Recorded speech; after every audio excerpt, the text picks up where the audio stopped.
நமஸ்காரம். ஓம் மகா ஆஷீஷர் குரு அகத்திய குருவே நமக. இன்னைக்கு நம்ம பார்க்க போற தலைப்பு ஜன்மம். அகத்தியர் வழிபாடு மன்ன நூல்ல இருந்து பார்த்துட்டு இருக்கோம். இது வரைக்கும் நம்ம மறுபிறவி கர்மங்கள் பத்தி பார்த்தோம். இப்போ ரொம்ப ரொம்ப முக்கியமான விஷயமா நான் நினைக்கிறேன். அதுவும் இந்த வருஷம் முடிய போகுது. நம்மளுக்கு இப்படி ஒரு விழிப்புணர்வு கிடைச்சதுக்கு முதல்ல நம்ம நம்மளோட குருவுக்கு ரொம்ப ரொம்ப நன்றி சொல்லணும். நம்மளுக்கு இதை தெரிய வச்ச நம்மளோட கடவுளுக்கு ரொம்ப ரொம்ப நன்றி. மேலும் இந்த 4 நாள் இருக்குல்ல, இதில் நீங்கள் ஒரு செக்லிஸ்ட் போடுங்க. எப்படின்னா காலையில் எந்திரிங்க, நல்ல சாப்பாடு, நல்ல உணவு, நல்ல உறக்கம், மனசு நல்லா நல்லா தெம்பாக வச்சுக்கோங்க. எந்த கஷ்டத்தையும் யோசிக்காதீங்க. இப்படி ட்ரை பண்ணுங்க. காலையில் எந்திரிங்க, 10 நிமிஷம் தியானத்தில் உட்காருங்க. 10 மினிட்ஸ் உங்களோட இஷ்ட தெய்வம் யாருனாலும், உங்களோட தெய்வம் நாம ஜபம் பண்ணுறீங்களா பண்ணுங்க, இல்லைன்னா கான்சன்ட்ரேஷனோட உட்காந்து திருவாசகம் படிக்கிறீங்களா படிங்க, கந்தசஷ்டி கவசம் படிக்கிறீங்களா படிங்க, விஷ்ணு சகஸ்ரநாமம் படிக்கிறீங்களா படிங்க, லலிதா சகஸ்ரநாமம் படிக்கிறீங்களா படிங்க. அந்த மாதிரி ஒரு ரொட்டீனை கொண்டு வாங்க. ஒரு உங்களுக்கான டைமாக ஒதுக்கணும். அது கண்டிப்பாக நீங்கள் அதை செஞ்சீங்கன்னா உங்களோட மனசுக்கும் புத்திக்கும் ரொம்ப ரொம்ப ஒரு ரெஃப்ரெஷ்மெண்ட்டாக இருக்கும் நான் நினைக்கிறேன். ஏன் இதை சொல்கிறேன் அப்படின்னா, நம்ம இதை மட்டும் கேட்டுட்டு அப்படியே விட்டுறக்கூடாது. கண்டிப்பாக அதை ஃபாலோ பண்ணணும். இதை ஐயா என்ன சொல்லியிருக்காங்க அப்படின்னா, இந்த புத்தகம் பல பேருக்கு இப்போ கேட்குறாங்கன்னு வச்சுக்கோங்களேன். அதில் சில பேருக்கு போய் சேரும்.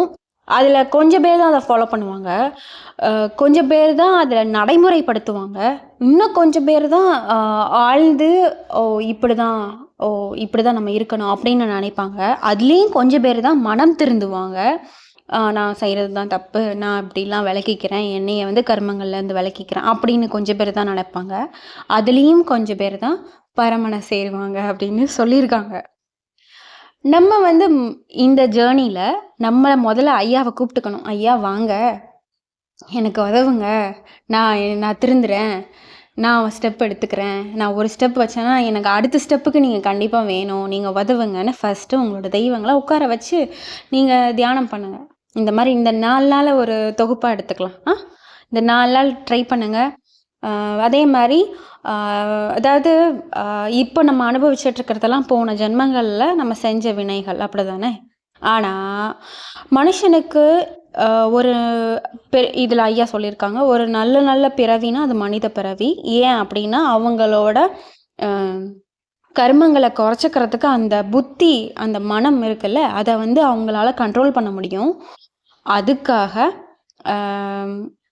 நான் என்ன சொல்ல விரும்புகிறேன் அப்படின்னா, நீங்கள் கொஞ்சம் கொஞ்சமாக மோல்ட் பண்ணுறதுக்கு, உங்களை மனதை ஒருநிலைப்படுத்துறதுக்கும் தியானம், நல்ல விஷயங்களை, அதே மாதிரி கோபமாக இருக்கக்கூடாது, ரொம்ப ஆசை இருக்கக்கூடாது, ரொம்ப வெறுப்பு இருக்கக்கூடாது.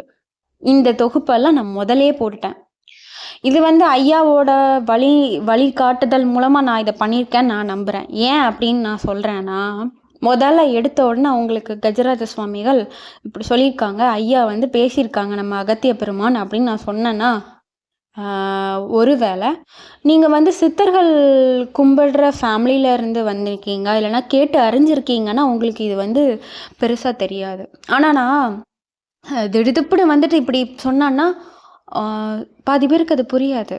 இவ காசுக்காக பேசுகிறா அப்படின்னு நினச்சிடுவாங்க. ஆமாம், உண்மையாக அதுதான் உண்மை. இந்த புத்தி கொடுத்த ஐயனுக்கு நம்ம ரொம்ப ரொம்ப நம்ம சந்தோஷப்படுறேன். நான் அதுதான் வாழ்க்கையை பற்றி தான் ஃபஸ்ட்டு நான் போட்டிருக்கேன்.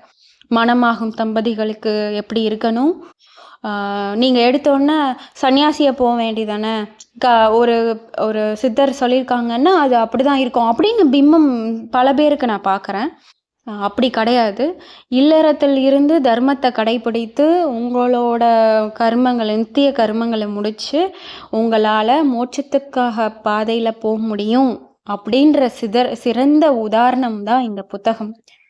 இந்த மாதிரி என்னைய ஒரு தொகுப்பை போட வச்சுருந்தாலும், திடீர்னு உங்களுக்கு நான் கஜராஜ சுவாமிகள் இப்படி சொல்லியிருக்காங்க, இந்த புத்தகம் இப்படி இருக்கு அப்படின்னா உங்களால் அதை ஏற்றுக்க முடியாது. ஆனால் நீங்கள் நான் சொல்லியிருக்கிற எல்லா தொகுப்பும் ஐயா கொடுத்துருக்கிற எல்லா தொகுப்பும் கொஞ்சம் நான் போட்டிருக்கிறதுக்கு முன்னாடி போய் பாருங்கள். அதில் வந்து ஆசை, ரொம்ப அன்பு, குரோதம், வெறுப்பு அதை பற்றிலாம் பேசியிருப்பாங்க.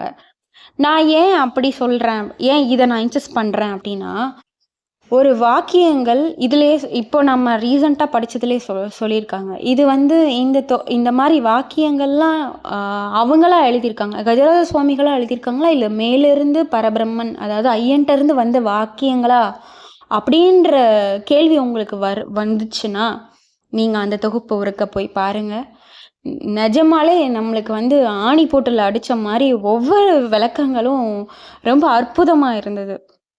அதில் டீவியேஷனே இல்லை. இது வந்து ஐயா தான் கொடுத்துருக்காங்க அப்படின்ற விளக்கங்கள் மாதிரி தான் இருக்கும். ஒரு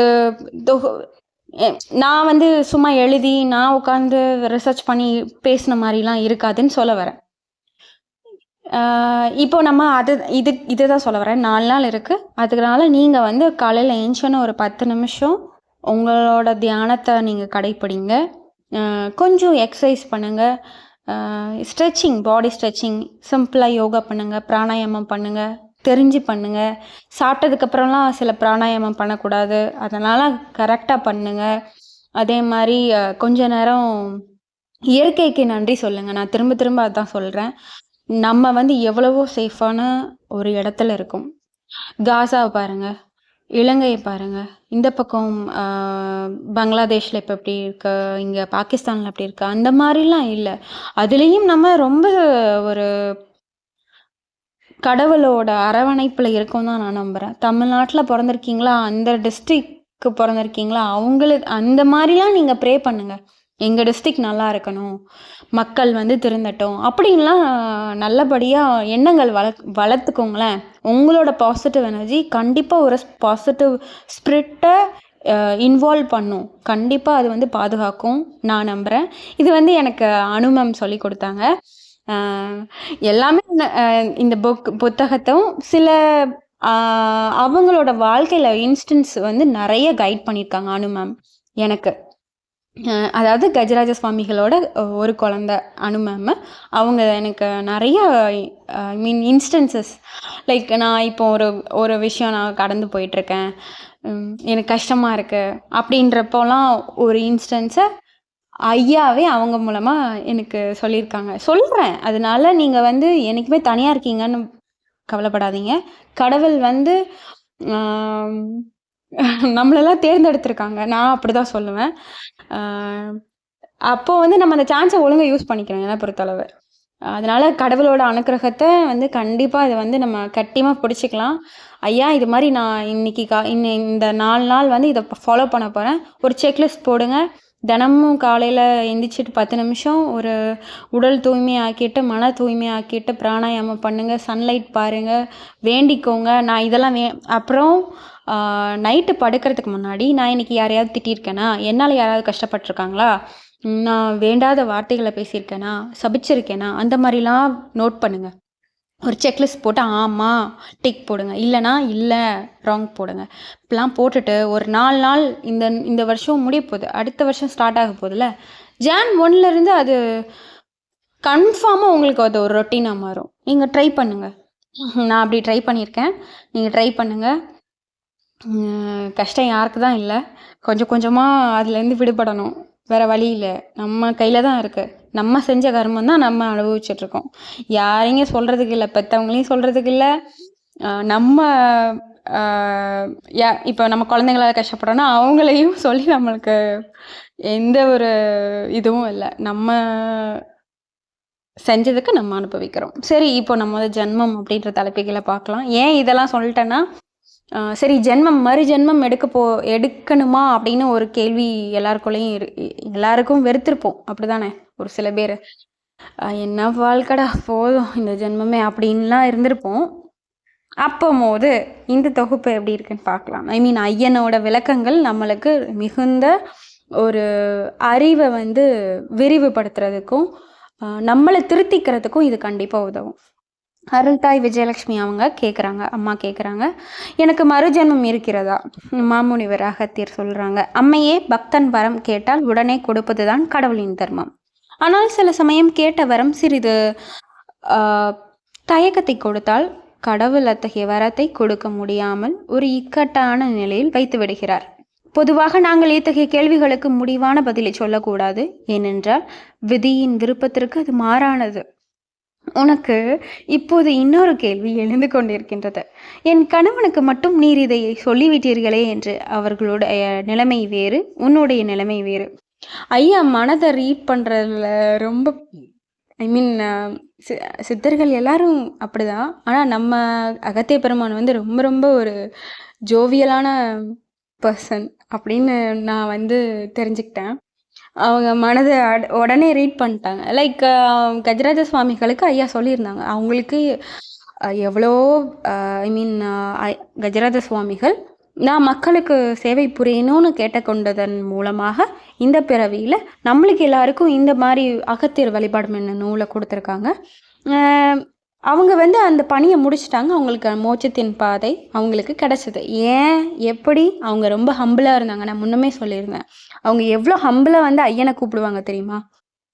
இல்லை, நான் எனக்கு அகத்திய ஐயாவை தெரியும். பட் நான் அவங்கள என் ஃப்ரெண்டு மாதிரி அப்படி தான் ட்ரீட் பண்ணியிருக்கேன். ஆனால் கஜராஜ சுவாமிகள் அகத்திய பெருமான்கிட்ட எவ்வளோ பணிவாக இருந்ததை பார்த்துட்டு எனக்கு சரி, நம்ம பண்ணுறது தப்பு அப்படின்னு நான் பணிவை கற்றுக்கிட்டேன்னு சொல்ல விரும்புகிறேன். இப்படி தான் நான் ஒரு ஒரு முன்னோடி இப்படி தான் இருக்கணும். அதனால தான் அவங்க மோட்சத்தின் பாதையை அடைஞ்சாங்கன்னு சொல்ல விரும்புகிறேன். சரி, நம்ம இங்கே கேள்விக்கு பார்க்கலாம். இருந்தாலும் நீ கேட்ட கேள்விக்கு பதில். பொதுவாக எவரும் நாளை உன் கணவனை கேட்கும் கேள்வி அதுவாகும். இத்தகைய கேள்வியை உனக்காக நீ கேட்கவில்லை, உலகத்து மக்களுக்காக இத்தகைய கேள்வியை உன் வாயில் மூலம் கேட்க வைத்தது நானாகும். இதுதான் கடைசி ஜென்மமாக வேண்டுமென்றால் யார் கேட்டாலும் அவர்களுக்கு பதில் மட்டும் ஒன்றுதான். அது பிறவியில் கடைசி என்கிற வாய்ப்புக்கு கொண்டு போக வேண்டும் என்றால் அத்தகைய மனிதருக்கு எப்படிப்பட்ட குணங்கள் இருக்க வேண்டும் என்பதாகும். இதன் தத்துவம் இதுதான். ஜீவாத்மன் பரமாத்மனின் ஒளியில் இருந்து வெளிப்பட்ட ஒரு துளியாகும். வெளிவந்த ஜீவாத்மன் மறுபடியும் பரமாத்மனின் ஐக்கியமாக நிலைமையை வேண்டுகின்றது. மனிதனாக பிறவி எடுத்த பின் அவன் செய்யும் செயல்களாலும் எண்ணும் எண்ணங்களாலும் உருவாக்கிய தர்மத்திற்கு அப்பாற்பட்ட கர்மங்களை செய்து வருகின்றனர். இப்படிப்பட்ட நிலைமை முற்றிலும் மறந்து போனால்தான் ஆத்மன் விடுதலை பெற்று பரமனை அடைகின்றது. அப்பொழுது ஜென்மம் பூர்த்தியாகி மறுஜென்மம் இருப்பதில்லை. இதுவரை சொன்னது பரமனை சேரும் விஷயம். அது தத்துவம் ஆகும். பரமனை சேர வேண்டுமென்றால் ஒருவர் தன் முயற்சியால், நடத்தையால், அறிவால், சாதனையால் என்னவெல்லாம் செய்ய வேண்டும் என்று விளக்குகிறேன். நான் யார்? ஆத்மன் என்றால் என்ன? அது எங்கிருந்து வந்தது? அது எங்கு போய் சேர வேண்டும்? இதை முதலில் புரிந்து கொள்ள வேண்டும். புரிய வைக்க புத்தகங்கள், உரையாடல்கள் வேண்டியிருக்கின்றது. இதைதான் ஞானம் அல்லது பேரறிவு என்று அழைக்கின்றோம். அறிவு பிறந்ததும் அந்த அறிவாளி கடவுளை வணங்கி அவர் அருளை பெற ஒரு குருவை அடைய வேண்டும். பொருளாசை, பொன்னாசை, பெண்ணாசை இவை போன்ற ஆசைகளை அந்தந்த காலத்திற்கு தகுந்தாற்படி அனுபவித்து அதிலிருந்து விலக வேண்டும்.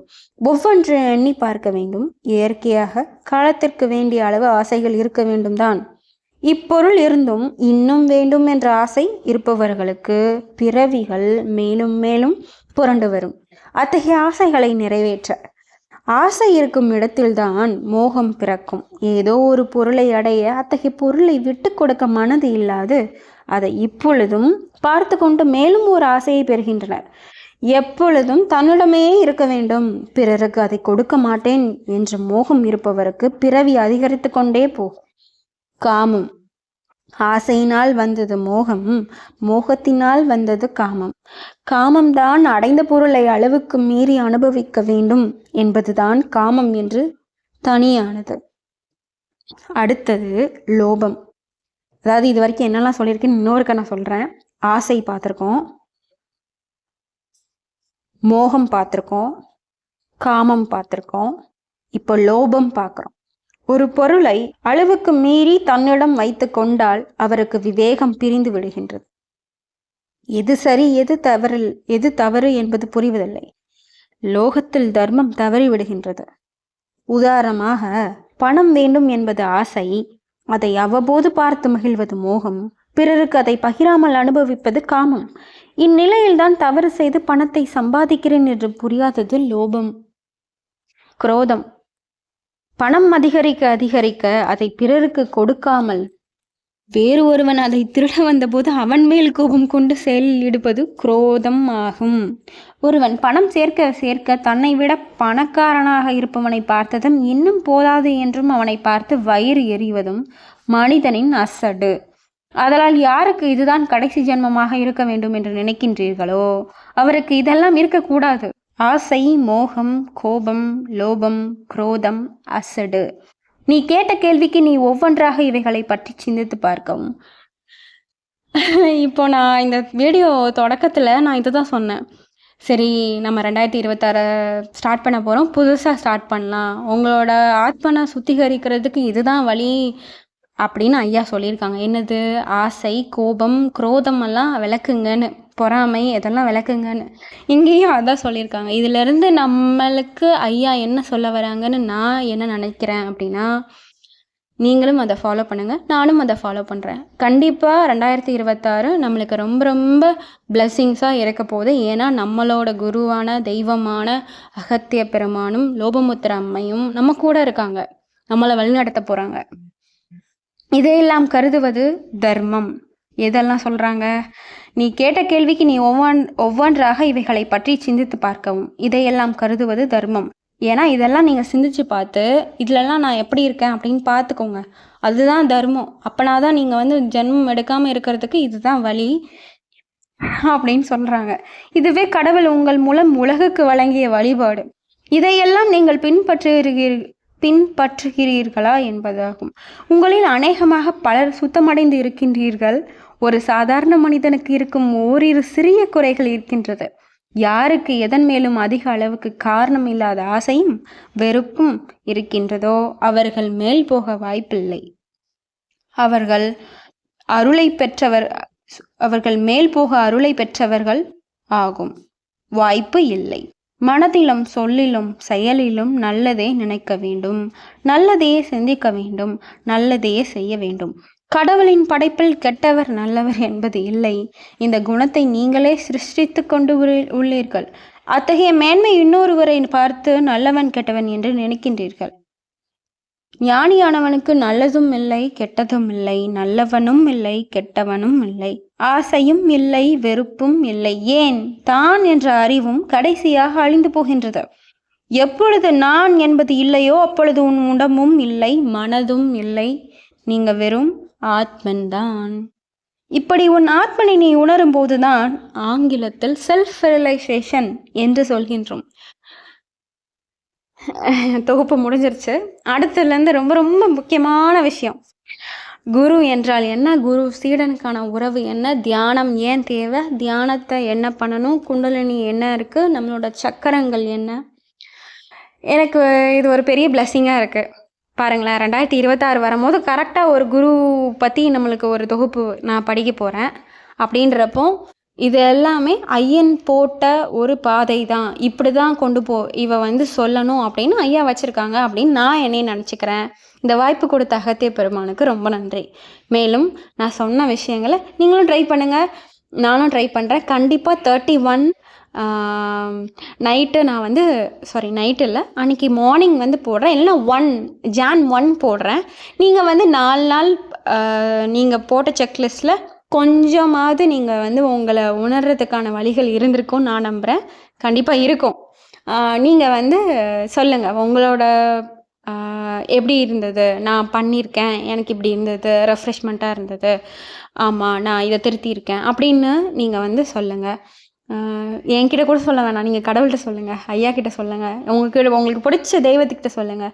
கிறிஸ்டினாக இருக்கலாம், முஸ்லீமாக இருக்கலாம், ஜெயின், புத்திசம், ஜெயின் எதுனாலும் இருக்கலாங்க.